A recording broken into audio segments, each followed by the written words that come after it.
Nós vamos dar continuidade ao nosso estudo da Epístola aos Filipenses.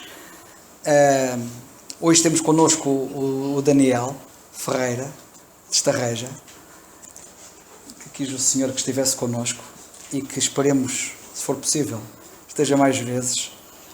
E esperemos também que o estudo bíblico possa vir a ser enriquecido com a presença dele, porque se o Senhor te der pensamentos sobre a passagem que estamos a estudar, e certamente que te dá, vamos ser todos beneficiados com esse facto. Nós vamos ler na Carta aos Filipenses, no capítulo 2, depois de um longo interregno, durante 2 meses, sensivelmente, em que nós tivemos parado com o estudo da Carta aos Filipenses, por outras razões que nós achamos por bem interromper, face ao facto de termos aqui outros irmãos que habitualmente não temos connosco e quisemos aproveitá-los, aproveitar o ministério deles. Nós vamos ler na Carta aos Filipenses, no capítulo 2, vamos ler desde o versículo 19 até ao versículo 30. Eu vou pedir ao Daniel para vir aqui ler, se puder ser. Versículos 19 a 30, e vamos depois. E espero no Senhor Jesus que em breve vos mandarei Timóteo, para que também eu esteja de bom ânimo, sabendo dos vossos negócios, porque ninguém tem de igual sentimento que sinceramente cuide do vosso estado. Porque todos buscam o que é seu e não o que é de Cristo Jesus. Mas bem sabeis qual a sua experiência e que serviu comigo no Evangelho como filho ao Pai. De sorte que espero enviar-vos-lo logo que tenha provido a meus negócios. Mas confio no Senhor que também eu mesmo em breve irei ter convosco. Julguei, contudo, necessário mandar-vos Epafrodito, meu irmão e cooperador e companheiro nos combates, e vosso enviado para prover às minhas necessidades. Porquanto tinha muitas saudades de vós todos, e estava muito angustiado de que estivesseis ouvido que ele estivera doente. E de facto esteve doente e quase à morte, mas Deus se apiadou dele, e não somente dele, mas também de mim, para que eu não tivesse tristeza sobre tristeza. Por isso vos-lo enviei mais depressa, para que, vendo-o outra vez, vos regozijeis e eu tenha menos tristeza. Recebei-o, pois, no Senhor com todo o gozo e tende-o em honra, porque pela obra de Cristo chegou até bem perto da morte, não fazendo caso da vida, para suprir para comigo a falta do vosso serviço. Graças a Deus. Obrigado. Então nós vamos dar continuidade ao nosso estudo que temos estado a fazer. Se vocês ainda se lembram, nós ficamos, do último estudo, nós falamos sobre o versículo 19 e o versículo 20. Ainda vamos falar alguma coisa bastante sobre o versículo 20 e sobre o versículo 19. Eu vou começar pelo versículo 19, que nós já abordamos no estudo anterior, coisas sobre o versículo 19 e sobre o versículo 20. Queria apenas relembrar que um dos últimos pensamentos que eu dei no estudo anterior foi sobre o significado do nome Timóteo, que significa aquele que honra a Deus, que honra a Deus. E já agora, porque Timóteo, como vocês podem perceber pela formação da palavra, a última parte da palavra, Theo, Timóteo, Theo, vem do grego Deus, e portanto a primeira parte da palavra significa que honra, e é o que honra a Deus. É o significado da palavra Timóteo. Eu quero apenas relembrar, não percam nunca o contexto. É um dos cuidados que eu tenho estado sempre a chamar a atenção à medida que vamos estudando a Carta aos Filipenses. Nunca percam o contexto. O contexto da passagem é humildade, e num contexto mais vasto o apóstolo Paulo está preocupado, já que eu estou cá, então, se eu estou cá, e se é para vosso benefício, então ouçam o que eu tenho a dizer.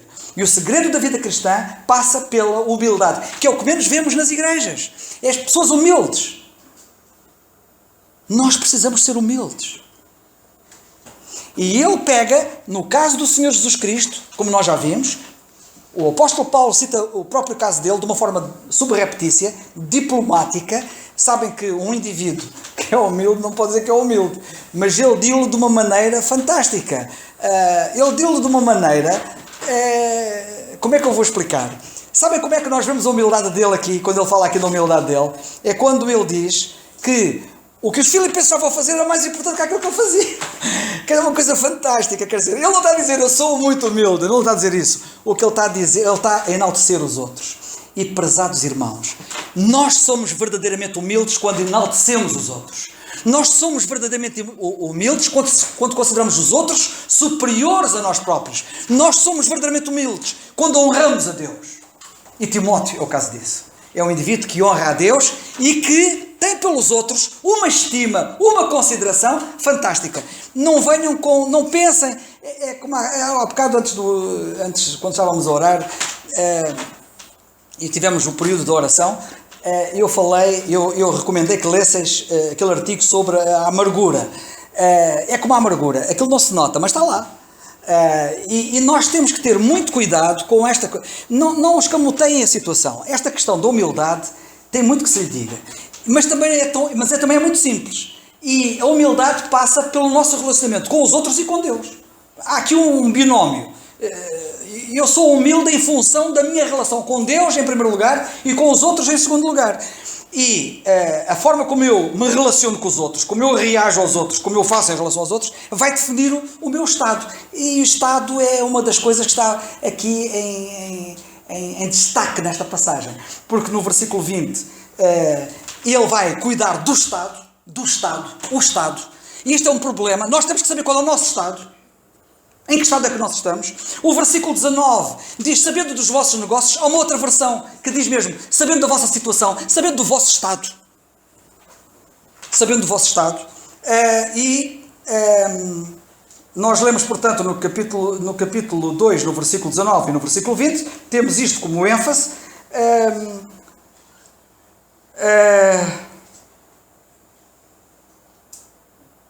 E no versículo 23, a ideia é a mesma na parte final, quando ele diz, de sorte que espero enviar-vos logo que tenha provido quanto ao meu estado. Nós temos aqui o estado dos crentes, e temos aqui o estado de Paulo, e nós temos que pensar qual é o nosso estado. Bem, e o nosso estado é definido pela relação que nós temos com Deus e com os outros. Bem, eu primeiro vou começar pelo versículo 19, como prometi, dizendo o seguinte. Portanto, não percam o contexto. O contexto é humildade. E nós agora estamos a tratar do caso de Timóteo. Estamos a tratar do caso de Timóteo.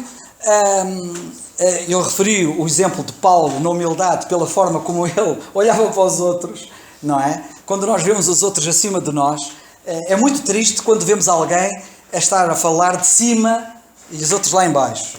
Eu é que estou cá em cima, os outros estão lá em baixo. Isso é péssimo, isso é negação de tudo o que a Bíblia nos ensina. É muito importante nós olharmos sempre para cima. Eu dou graças a Deus pelo meu Salvador, o meu Senhor, que é vosso.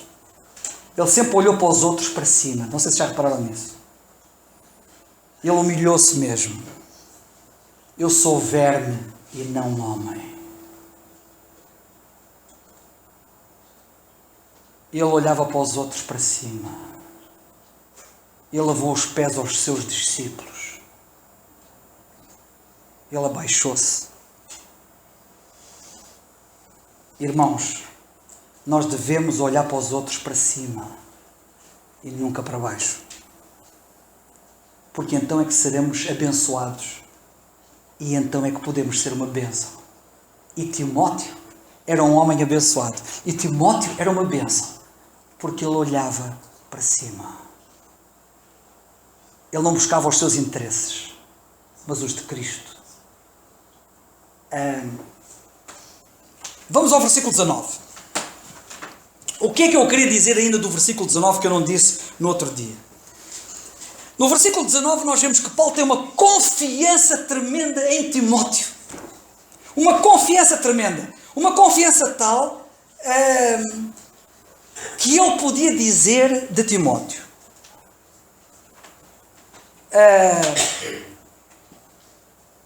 Depois de Timóteo, como é que nós lemos? Espero no Senhor Jesus que em breve vos mandarei Timóteo.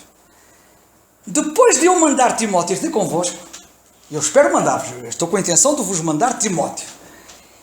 E quando eu mandar Timóteo, antes de ele ir, ele está a falar agora, neste tempo presente em que ele está a escrever a carta, ele tem tanta confiança em Timóteo e no ministério de Timóteo e no caráter de Timóteo, na espiritualidade de Timóteo, e no exemplo de Timóteo, que ele diz, depois dele ir, eu vou ficar de bom ânimo. Como é que ele sabia que depois dele ir ele ia ficar de bom ânimo?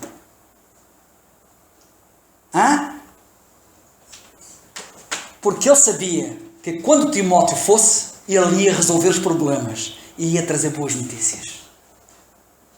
Tal a confiança que ele tinha em Timóteo. Havia problemas e Timóteo iria lá para resolver esses problemas. Iria lá para saber do seu estado, do estado deles, saber dos negócios deles, saber do estado deles. E a confiança de Paulo em Timóteo era de tal ordem que ele diz, eu vou-vos mandar em breve Timóteo para que eu fique de bom ânimo, para que eu fique animado. Ou seja, ele sabia que a ida de Timóteo lá só podia ter um resultado. Era bom ânimo para Paulo. Notem a confiança que ele tinha em Timóteo. Aliás, isso é latente nos versículos que se seguem, tal a simbiose que existe entre Paulo e Timóteo, de tal maneira que há quem diga, e bem, que Timóteo é um segundo Paulo. É o sucessor de Paulo. E Paulo, noutra altura, diz: o que de mim recebeste, entrega-o agora a outros. O que de mim recebeste. Portanto, Timóteo era o fiel depositário do legado de Paulo. E Paulo confiava que ele fosse o fiel que ele depois arranjasse outros que fossem fiéis depositários do mesmo legado que ele tinha recebido de Paulo para ele legar aos outros. E, portanto, no versículo 19 eu queria destacar este aspecto que me parece muito importante. Portanto, Timóteo é de tal monta, Timóteo é uma bênção tão grande que oferece confiança total a Paulo, no sentido de saber que ele indo, aquilo era tiro e queda, como se costuma dizer. Ou seja, Timóteo não ia ter uma ida em vão. O ministério dele ia ter resultados. E por uma razão muito simples. Porque Timóteo era humilde. Paulo está a falar dos humildes. E Paulo está, por outras palavras, a dizer assim: se vocês forem humildes, o vosso ministério vai ser um ministério eficaz. Eu digo-vos uma coisa: não há nenhuma igreja, não há nenhum crente que resista a uma pessoa que tenha um ministério de humildade. Não há. Não há. O ministério que é desenvolvido por detrás da humildade é um ministério irresistível. É tremendo. Uma pessoa humilde que está a servir o Senhor de uma forma humilde é arrasador. Ao contrário do que muitos pensam. Se calhar pensam que de outra maneira é que seria coisa. Eu vou já adiantar uma coisa que eu ia dizer lá à frente, mas eu às vezes não resisto. E vou já dizer agora. Sabem de uma coisa? Timóteo é pastor. As cartas que Paulo escreve a Timóteo, a primeira carta a Timóteo, a segunda carta a Timóteo, são entendidas pelos estudiosos da Bíblia como sendo cartas pastorais. E são chamadas cartas pastorais, como também a carta a Tito. Este, se calhar, é o maior argumento que arrasa com o clericalismo que nos envolve. As cartas pastorais na Bíblia são 1 Timóteo, 2 Timóteo e carta a Tito. Porquê? Porque são cartas escritas a dois homens que têm o dom de pastor. E dá-lhes indicações claras como é que convém andar na casa de Deus, que é a responsabilidade do pastor. Coisa curiosa. Conhecem algum homem chamado pastor Timóteo? Conhecem algum homem chamado pastor Tito? Conhecem? Conhecem? Eu não. Percebem agora porque é que eu recuso que me chamem pastor Carlos? E quando chegam ao pé de mim, pastor, não, por favor, não me chame pastor. Não é, Sónia? Desculpe lá, eu estar a citar o nome dela, mas porque é um caso recente. Esta é a razão porque eu não quero que me chamem pastor. Porque o verdadeiro pastor, segundo Deus, não se chama pastor, nem quer que o chamem pastor. Todos reconhecem que ele é pastor, todos reconhecem o trabalho que ele faz pastoral, Mas ele nunca é chamado pastor, nunca os seus colaboradores o chamam de pastor, e por isso podem em vão procurar na Bíblia onde é que existe o pastor Timóteo e o pastor Tito, que não existe na Bíblia. Isto tem que ser dito. E o que está errado na cristandade tem que ser desmascarado. Nós temos muitos profissionais de religião, e eu digo isto até com algum cuidado, porque eu sei que alguns são sinceros e não o fazem por mal, mas tem que abrir os olhos. Eu estava para dizer isto mais à frente, mas fica já dito, porque a gente já vai lá chegar. E já agora podemos ler. Provérbios capítulo 27. Vamos saber quem é que cuida do Estado. Portanto, nós temos aqui que Timóteo ia lá a Filipos saber do estado daqueles crentes. Paulo diz: eu não tenho ninguém que cuide sinceramente do vosso estado. Quem é que trata do Estado, afinal? Quem é que vai saber? Já vamos falar do Estado. Vamos esmiuçar aqui um bocado do Estado, que é para a gente ver se entende quanto ao significado do Estado. Mas quem é que trata do Estado? Provérbios, capítulo 27 e versículo 3. Provérbios, capítulo 27 e versículo 3.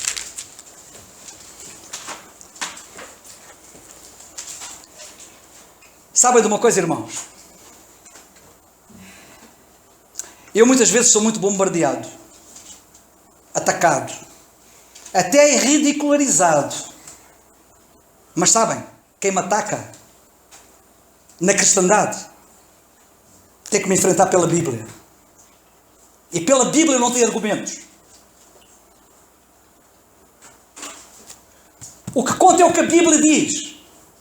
Não é o que eles fazem, não é o que a maioria faz. Não é vir dizer na história há muitos pastores e há muitos não sei o quê. Pois há. O clericalismo vem desde os nicolaítas, dos tempos de Paulo. Há tanta coisa errada que vem de tão longe.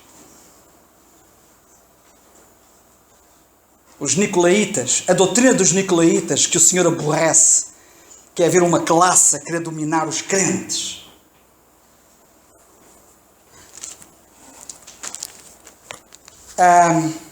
Eu ainda não disse tudo sobre isto, sobre o pastor Timóteo. Mas eu quero chamar a vossa atenção para o seguinte, porque eu não disse o quê? O que é que eu não disse?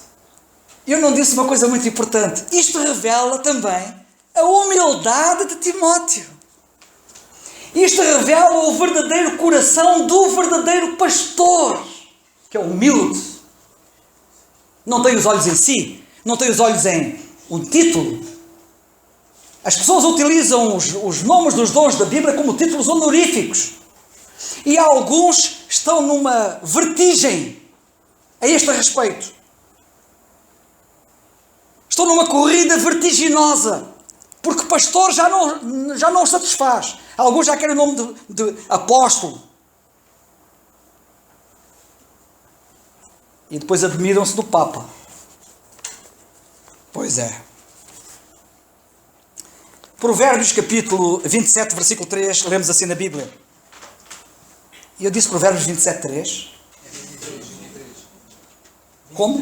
23. Eu disse 27, 3. É 23. É 23, 7? Não, é 27, 23. Ah! Obrigado.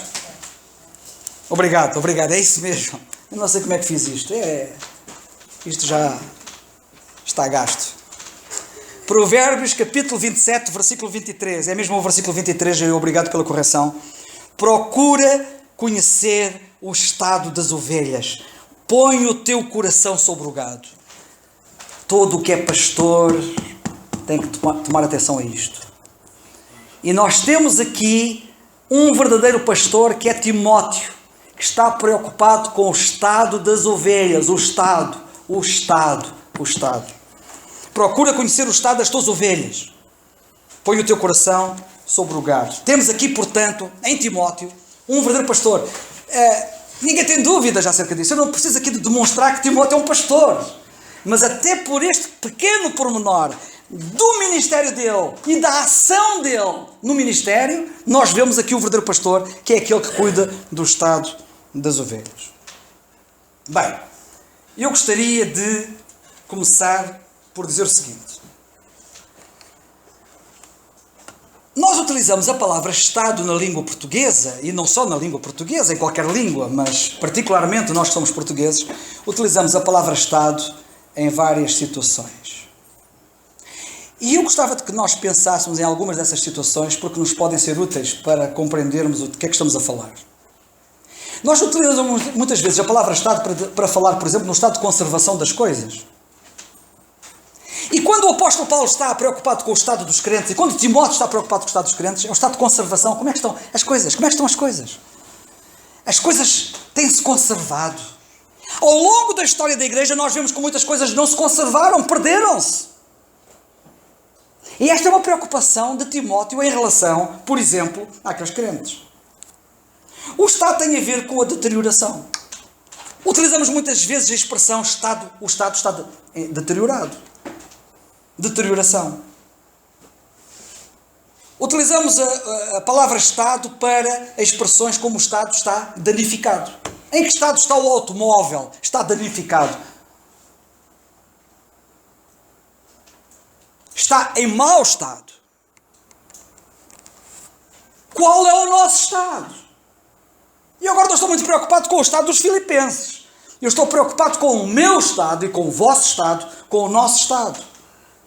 E quando falamos em termos de saúde, falamos num estado débil. Como é que está o meu estado? Eu estou num estado débil? Ou estou pujante? Cheio de saúde espiritual? Estas são boas questões para nós pensarmos. Também se utiliza a palavra estado quando nós falamos no modo atual de ser.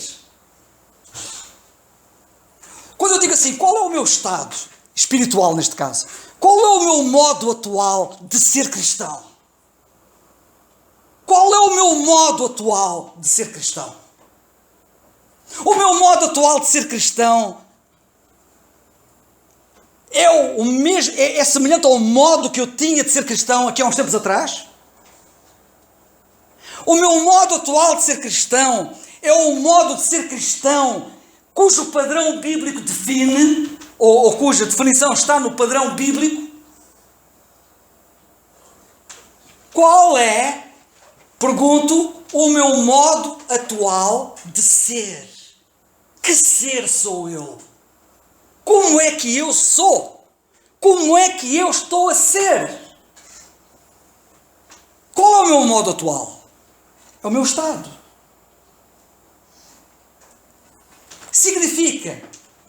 O meu estado significa a minha condição.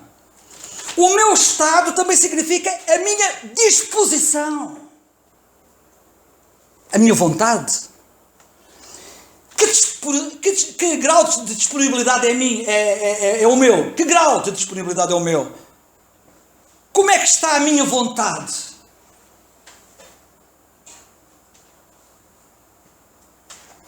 Será que estou naquele ponto, naquele estado, em que a minha vontade é não ser feita, ó Deus, mas a tua vontade? Que estado? Qual é o meu estado? Estado significa posição. Em que posição é que eu estou? Estado significa situação.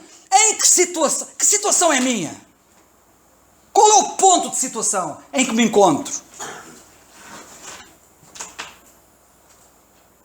Estado vem de estar presente. Estado vem de ser presente. Qual é o meu estado? Eu sou presente? Eu estou presente? Ou sou permanentemente um ausente? Em que estado é que vocês estão como crentes? Tantos que estão ausentes, permanentemente ausentes. Isto é assunto para ser refletido. Porque não escamoteiem a situação, não mascarem o problema. Eu tenho que fazer uma radiografia espiritual e saber qual é mesmo o meu estado. E o meu estado passa por todas estas áreas e mais áreas. Eu estou apenas a citar algumas. Estado. O meu estado. É como é que eu me sinto. Como é que eles se sentem. E quero-vos dizer que no caso dos Filipos eles não se estavam a sentir bem. Havia problemas de relacionamentos. E quando há problemas de relacionamentos, o estado é péssimo. Como é que eu estou? Qual é o meu estado? E problemas de relacionamentos é falta de humildade.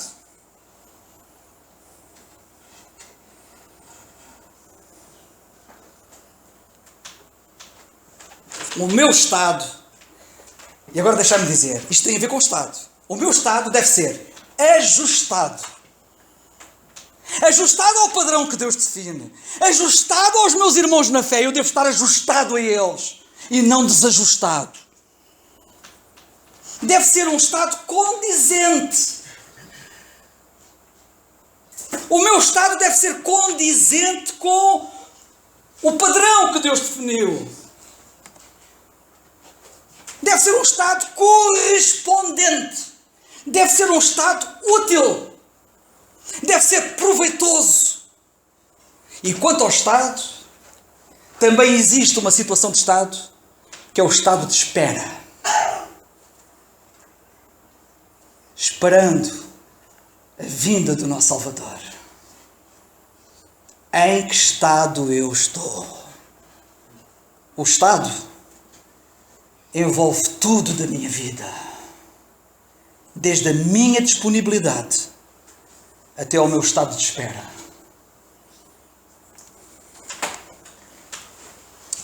Quanto ao versículo 20 ainda, gostava de dizer o seguinte.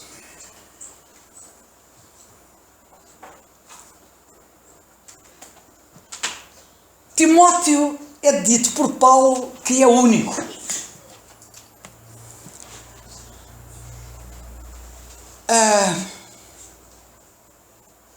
Nós não nos devemos sentir invejosos quando alguém é distinguido nos crentes e se diz, aquele irmão é fantástico. E talvez outros dizem, mas porquê é que ele é fantástico e eu não sou fantástico? Olha, essa é uma boa pergunta. Porquê é que ele é fantástico e eu não sou fantástico? E eu devia pensar 10 vezes, 1000 vezes, porquê é que eu não sou fantástico? E porquê é que ele é? Porquê é que eu não sou? Quando nós vemos um irmão ser distinguido como Timóteo, nós devemos refletir imediatamente. E eu? Qual é o meu estado? Em relação a Timóteo, Paulo diz, não tenho ninguém. E ninguém exclui Tito. E ninguém exclui Tíquico. E ninguém exclui Silas. E ninguém exclui toda a gente.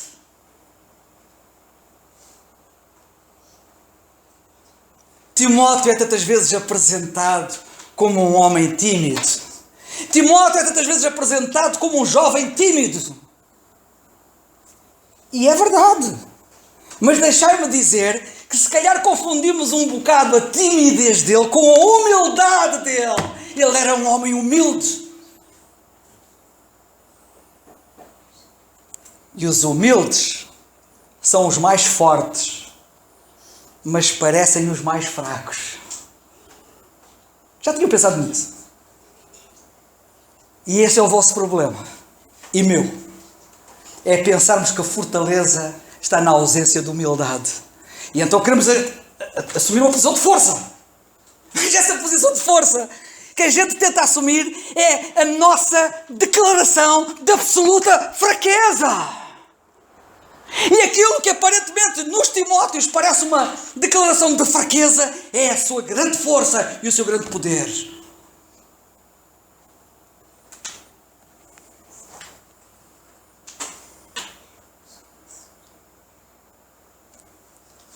Eu gosto muito de... antes disso, Tíquico.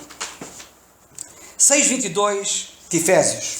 Antes da carta aos Filipenses, no capítulo 6 e no versículo 22, nós lemos assim, o qual, Tíquico, Paulo está a falar de Tíquico no fim da carta aos Efésios, diz, o qual vos enviei para o mesmo fim, para que saibais do nosso estado, e ele console os vossos corações. Quando nós lemos também na carta aos Colossenses, no capítulo 4 e no versículo 7, nós lemos assim, Tíquico, irmão amado e fiel ministro e conserva no Senhor, vos fará saber o meu estado. Tíquico, podia dizer aos crentes o estado em que Paulo estava. Mas Timóteo podia dizer a Paulo qual era o estado dos crentes e o que ele fazia para elevar o seu estado.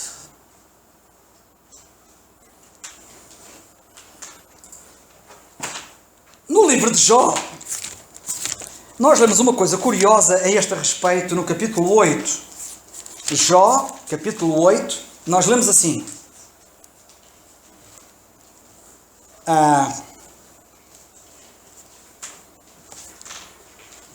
Irmãos, façamos deste versículo a nossa bandeira. Façamos, repito, deste versículo a nossa bandeira.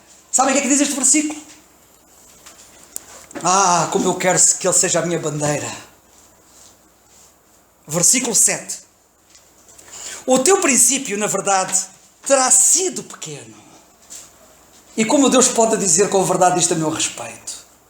O meu princípio, na verdade, terá sido pequeno. Mas o teu último estado crescerá em extremo. Este deve ser o nosso objetivo. Que o meu estado cresça. E eu posso até ter começado residualmente numa posição muito baixa. Com um estado baixo, fraco. Mas o grande objetivo de todos nós que estamos aqui, e este era o objetivo de Timóteo na ação dele no meio dos crentes filipenses, era procurar levar aqueles crentes para que o seu último estado crescesse em extremo, ou seja, dar o máximo. Eu gosto de Paulo. Eu parece que estou a ver Tíquico chegar lá aos crentes e dizer assim: queremos falar do estado de Paulo.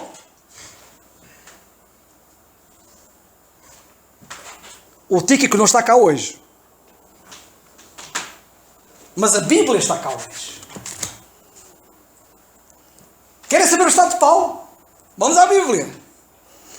Lemos assim: tanto quanto está em mim, é o máximo. Ele dizia: tanto quanto está em mim, estou pronto. Dar o máximo, disponibilidade total. Estou pronto. Quando Tíquico falava do estado de Paulo, toda a gente devia ficar impressionada. Ele dizia: vocês não fazem ideia. Vocês se calhar pensam que está ali um homem fraco, mas está ali um homem forte. Vocês se calhar pensam que está ali um homem perto da cova, mas ele já está com o pé no céu. Paulo dava o máximo. Em extremo. E o grande desejo de Timóteo, que aprendeu com Paulo, que andou com Paulo, eu quero-vos falar sobre isto, não sei se vou ter tempo para falar, porque eu quero-vos falar sobre isto. Eu quero-vos falar sobre o verdadeiro seminário. Eu quero-vos falar sobre a verdadeira escola bíblica. Não é nos seminários, não é nas escolas bíblicas. Tirem isso da vossa cabeça, isso não existe. Isso não existe na Bíblia. Sabem como é que chamam os ingleses ao verdadeiro seminário de que a Bíblia fala? Os ingleses, na língua inglesa. Os ingleses, na Bíblia inglesa, chamam ao verdadeiro seminário on-job training. Ou seja, aprendendo, fazendo. Sabem como é que se aprende? Fazendo. Paulo pôs Timóteo a andar com ele, e Timóteo andava com ele, e Timóteo aprendeu com ele, fazendo. É disto que é preciso. É preciso que hajam Paulos para que hajam Timóteos. E a aprendizagem e a passagem do ensino além da Bíblia, da igreja, dever funcionar como uma verdadeira escola bíblica, estudando a Bíblia a sério. É importante que depois este conhecimento se passe on job, na prática. Aprendendo, fazendo. Há quem diga que este tipo de formação, e agora vou entrar numa área que tem a ver com os professores, Mas há quem diga que este tipo de formação, o on-job training, é o mais antigo e porventura o melhor. Esta é que é a realidade. É o da Bíblia. É a melhor maneira de ensino. Super eficaz.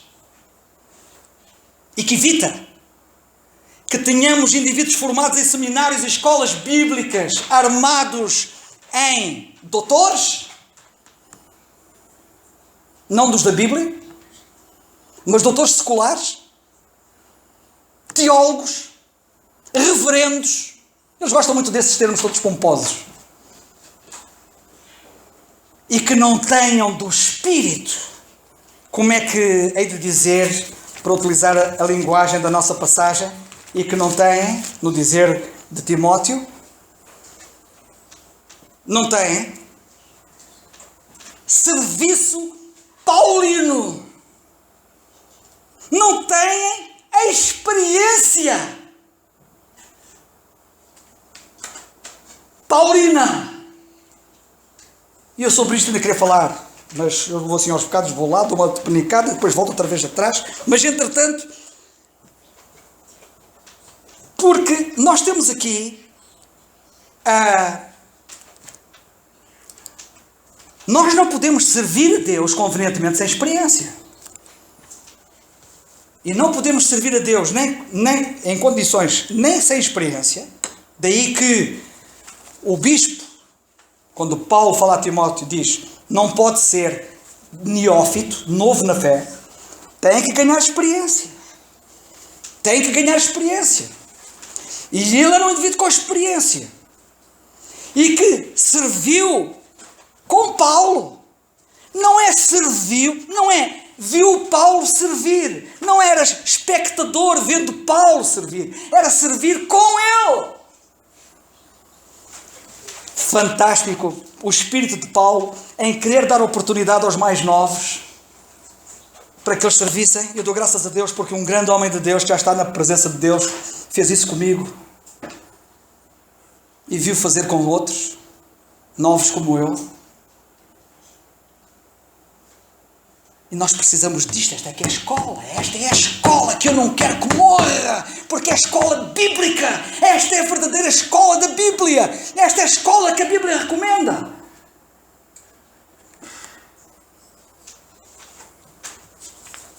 Continuando.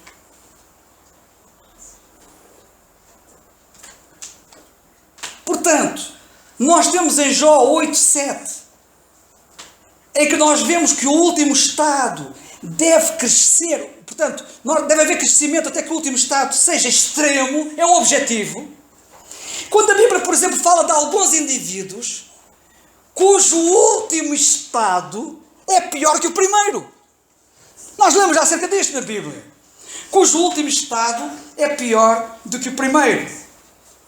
E já agora gostava de chamar a vossa atenção para 2 de Pedro 2:20, quando o apóstolo Pedro, por exemplo, a esse respeito, diz assim, 2ª Epístola de Pedro, capítulo 2, versículo 20, diz ele assim, acerca de alguns falsos mestres, porquanto se depois de terem escapado das corrupções do mundo, pelo conhecimento do Senhor e Salvador Jesus Cristo, e quem conhece o Senhor Jesus Cristo, quem conhece o Salvador e Senhor Jesus Cristo, escapa das corrupções do mundo, forem outra vez envolvidos nelas, corrupções do mundo, e vencidos, o estado dessas pessoas torna-se pior do que o primeiro. Estado pior do que o primeiro. E atenção, cuidado com o mundo. E eu vejo muita gente envolvida com o mundo e com o que no mundo há. Onde é que está o vosso prazer? É o mundo? Quais são as vossas referências? É o cantor XPTO que vai dar o concerto não sei onde, eu vou lá estar presente também ali com os outros, perdidos no mundo. O mundo vai fazer com que o teu estado fique pior do que o primeiro estado. Que tipo de música é que tu ouves? Que tipo de música é que tu exaltas? Que tipo de música é que tu divulgas? E eu falei da música, mas o mundo é mais que música. Tudo que não é do Pai é do mundo. E eu abraço coisas que o meu Pai não tem nada a ver com aquilo. A amizade do mundo, diz a Bíblia, é inimizade. Pensa nisto. A amizade do mundo é inimizade contra Deus. E eu vou abraçar o mundo, o mesmo mundo que crucificou o meu Salvador.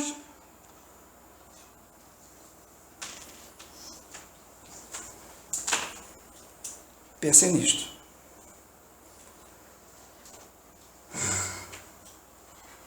Querem ter um bom estado? Não querem estar em mau estado? Querem ter um estado saudável? Um bom estado? O segredo está, como alguns discípulos, lemos na Bíblia, que haviam estado com Jesus. Queres um bom estado? É ter estado com Jesus. Eu dou graças a Deus pelo Nando, antes dele partir para Angola. Ele disse, eu não estou a ver nada para a frente, mas é um dia de cada vez e quero estar com o meu Senhor. Por outras palavras, foi como disse, está escrito, tenho aí um mail dele. Escreveu-me ontem, ao chegar a Luanda. É isso que nós lemos em Atos dos Apóstolos, capítulo 4, versículo 13, quando nós lemos, Atos 4, 13, quando nós lemos, então eles, vendo a ousadia de Pedro e João, informados de que eram homens sem letras e indotos, se maravilharam. Vocês nem sabem o que perdem. O que é que vocês vão fazer? Vocês andam a aplaudir estrelas do mundo, quando Deus quer que vocês próprios sejam a estrela. Astros. Lemos aqui da carta aos Filipenses. Como astros. Os astros somos nós. Para a glória de Deus. Resplandecendo como astros. Quem é que estava afinal? Quem era o motivo de maravilha? Quem é que era o motivo das pessoas ficarem... Não eram as autoridades romanas ou judaicas. Era Pedro, Tiago e João. Eles eram objeto de maravilha. Que maravilha! Eu quero tanto que as pessoas possam dizer que maravilha ser crente. Que maravilha ser uma família com tanta gente, não é? Eles eram maravilhosos.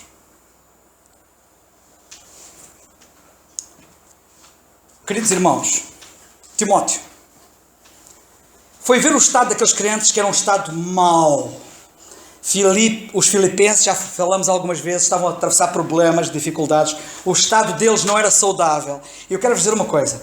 Para uma pessoa ajudar outra pessoa que está caída, só baixando-se. Ninguém consegue ajudar ninguém cá de cima. É baixando-nos. É baixando-nos. Para podermos elevar outro, nós temos que nos baixar. E se vocês quiserem colocar os outros acima de vocês próprios, cada um considera os outros superiores a si mesmo, como nós lemos aqui nesta carta, e já estudamos nesta carta, se nós quisermos considerar os outros superiores a nós próprios, nós temos que necessariamente nos baixarmos. E é só quando nós estamos baixados é que nós podemos ajudar os outros a subir.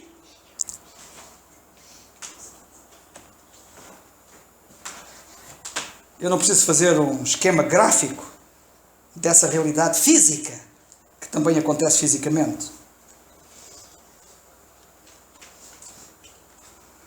Sabem, segundo Paulo, quando ele escreve aos Efésios, sabem o que é este estado máximo, este estado extremo, este estado de crescimento extremo? No dizer de Paulo, no capítulo 4 e no versículo 13, até que todos cheguemos à unidade da fé e ao conhecimento do Filho de Deus, a varão perfeito, à medida da estatura completa de Cristo. Ou seja, até ao estado, aquele estado extremo. A medida da estatura de Cristo é o estado extremo. Como Ele. E é este estado extremo que é o que a Bíblia preconiza para nós, que permite-me que eu e vós não sejamos mais meninos inconstantes, versículo 14, levados em roda por todo o vento de doutrina, pelo engano dos homens que com astúcia enganam fraudulosamente. É isso que nos dá força, solidez, entendimento claro acerca das Escrituras.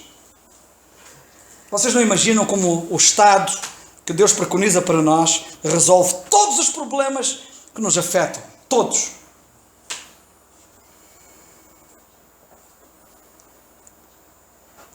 Estado crescido em extremo é ser adulto. É ter estrutura doutrinária forte. Não ser levado por nenhum vento de doutrina. É ser maduro. É ser espiritual. É estar. É ser homem perfeito. E ter a estatura completa de Cristo. Vou já terminar, mas antes quero dizer o seguinte. No versículo 21, nós lemos assim, e vou terminar porque a hora está avançada, mas nós não perdemos tempo há bocado, nós ganhamos tempo. Porque orar, como dizia o Daniel há bocado, como família. E o Daniel disse assim, vocês são uma família. Orar como família é muito importante. No versículo 21, lemos assim.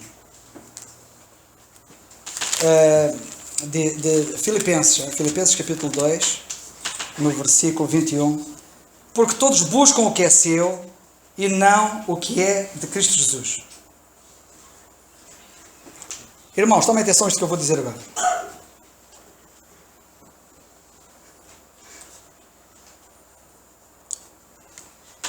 Timóteo não tem os olhos em si. Versículo 21. Há tanta gente a buscar o que é seu. Os seus interesses, as suas vantagens. O que é que eu vou ganhar com isto? Há muita gente que só pensa o que é que vai ganhar com qualquer coisa. A vida cristã deve ser, o que é que eu vou perder com isto? É o contrário. O que é que eu vou perder com isto?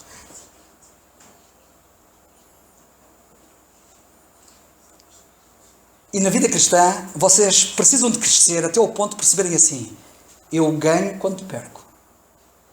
E perco quando ganho.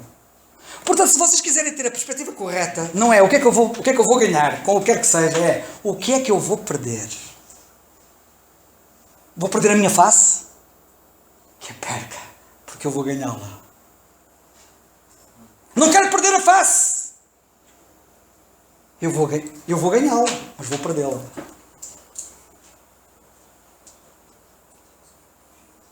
Eu podia falar tanto acerca disto.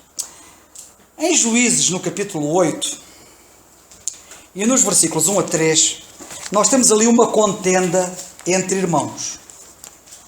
Juízes, capítulo 8, um capítulo que eu, diariamente, se vocês estiverem a perceber no meu Facebook, todos os dias sai um capítulo, estou no livro de Juízes, e deixo sempre um pensamento para reflexão sobre cada uma das leituras desses capítulos.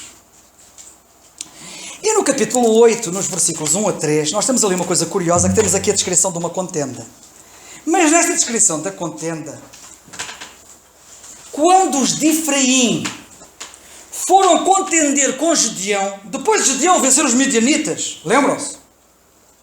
Às vezes é na hora da vitória que há grandes problemas internos. E reparem, depois de uma grande vitória sobre os midianitas, temos ali uns amoados. Há sempre amoados na igreja, sempre houve e vai continuar a haver. Mas cuidado, que aprendam ao menos com isto. Nós temos aqui, em Juízes 8, 1 a 3, os de Efraim amoados. E pior que isso, estavam agressivos. Os amoados são sempre agressivos, porque eles não estão bem. E então, quando aquilo dispara à esquerda, dispara à direita, dispara para todos os lados. E os de Efraim estavam amoados. Sabem porquê? Porque acharam que não lhes foi dado um lugar de destaque, e cá está o ego, naquela batalha contra os midianitas. Assim, pá, a mim não me consideraram, quer dizer, andaram para aí todos aí na guerra, lá na vitória, e nós aqui, ninguém nos ligou nenhuma. É sempre os amuados, acham sempre que ninguém lhes liga nenhuma. Acham sempre que ninguém lhes deu atenção, ninguém reparou neles e ficam amuados. Sabem porquê? São egoístas. Têm o ego do tamanho da Torre Eiffel, em Paris. Desculpem, é mais alto ainda. E eu quero que vocês vejam isto no capítulo 8, 1 a 3. Então os homens de Efraim lhes disseram: que é isto que nos fizeste? Ah, nos fizeste? Meu querido ego, que está a ser machucado, está a ser ferido. O que é que tu fizeste ao meu ego? Que não nos chamaste. Não deste a atenção que o meu ego merece. Eu sou um grande ego. Eu devia ser o primeiro a ser chamado, e nem chamado fui. Quando foste pelejar contra os midianitas, e contenderam com ele fortemente, notem bem, contenderam com o Gedeão fortemente. Isto acontece tantas vezes nas igrejas. Contendas, às vezes fortes, por causa de egos gigantes.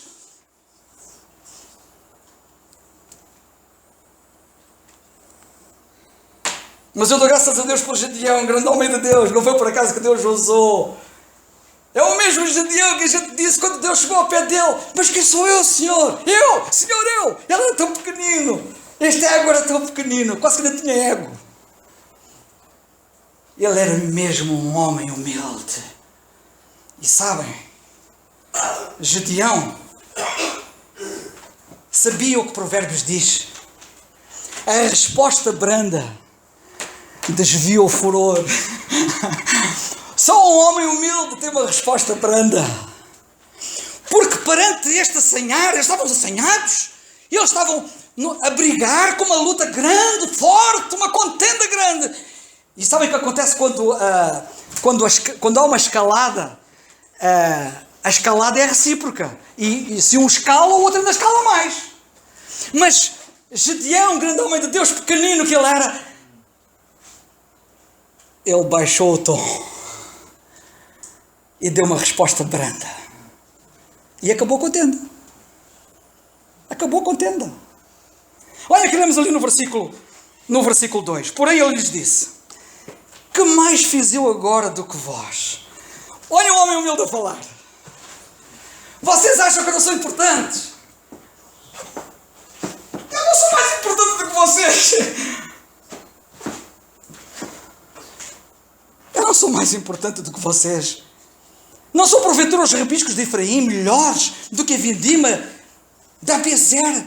Olhem, eu não sou melhor do que vocês. Epá, já agora deixa-me dizer, vocês são mesmo importantes. Vocês têm um valor incrível. Vocês são melhores que os outros. Sabe quem é que fala assim? Quem vê os outros superiores a si mesmo são os que são humildes. E quando nós somos humildes é impossível haver contenda. Quebrou a contenda. Isto aconteceu em Juízes capítulo 8. Mas quando nós chegamos a Juízes capítulo 12, que é a minha leitura da manhã,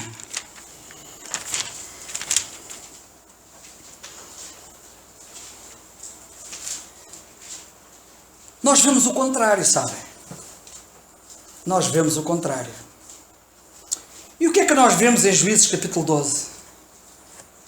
Vemos o ego a conduzir a uma grande luta. No outro lado, a ausência de ego acabou com a luta. A projeção do ego, neste caso, foi terrível. No capítulo 12, nós lemos assim nos versículos 1 a 3. Então se convocaram os homens de Efraim e passaram para o norte e disseram a Jefté: